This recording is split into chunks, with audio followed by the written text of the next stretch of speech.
Watt a connu un samedi haut en couleur qui a commencé sur le parking de la zone d'activité Vendesmet où le centre socio-culturel de Watt préparait tant physiquement que psychologiquement les participants à la folie collective. C'est un peu l'échauffement avant le départ pour une balade pour le moins poudrée. Le départ approche, les premiers participants prennent leur envol. Ils resteront dans leur couleur d'origine, gris plume de pigeon aux reflets irisés.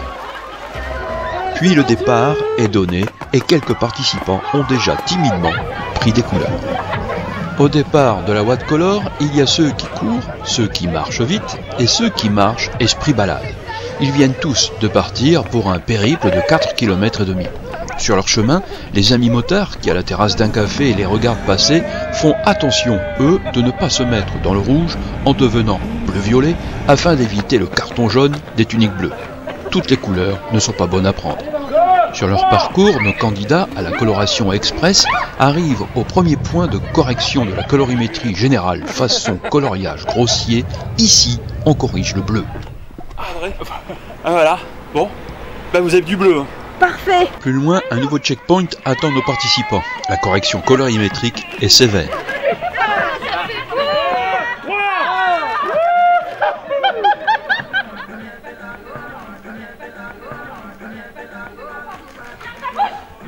Avant, pendant, après. Un peloton serré se presse pour un changement de couleur. Si la méthode est plutôt cavalière, les résultats sont aléatoires, mais une chose est sûre, la coloration est faite. Et l'on se demande ce qui peut bien amener les gens à se faire poudrer aussi lourdement. On a subi pendant 24-30 mois, donc on le voit bien, tout le monde est heureux de se retrouver et de passer un bon moment. Je crois que c'est ça, hein, c'est l'essentiel, c'est de revivre. Il n'y a pas que la vie au grand air qui permette de prendre des couleurs.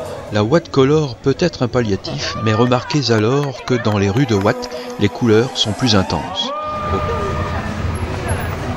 Ça fait du bien de sortir, on prend des couleurs. Hein. C'est clair, on revit. D'abord, on n'est pas bronzé. C'est bizarre, vous avez pris des couleurs bleues. C'est pas vrai. Moi, je vois pas ce que je fais, hein. Je vois rien du tout. Hein. Au cœur de la Watt Color, il faut aussi savoir résister aux propositions séduisantes. Nous, on veut bien vous faire des câlins, mais pas votre matériel. Oui, bah, Vous voyez bien? C'est bon? je vais m'en reprendre alors. L'arrivée n'est plus très loin, mais ce n'est pas encore la fin de l'aventure. Merci beaucoup. Merci.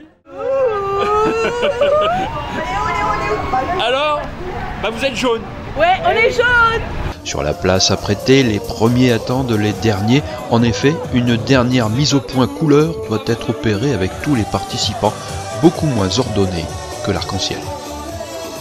Cette année, nous étions à 250, mais nous sommes satisfaits pour une reprise. Sinon, la première fois bah, on a atteint presque les 500. Hein.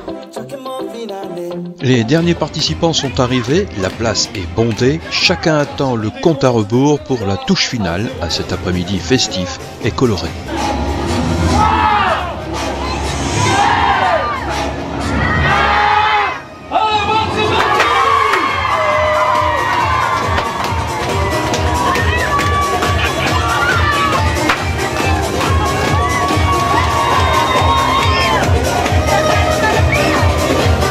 Se tenant un temps à distance de la brume bigarrée, Daniel Descott, le maire de Watt, a cependant été poudré, une façon peut-être de l'inclure dans cette fête où tous les participants étaient devenus, le temps d'un après-midi, des gens de couleur.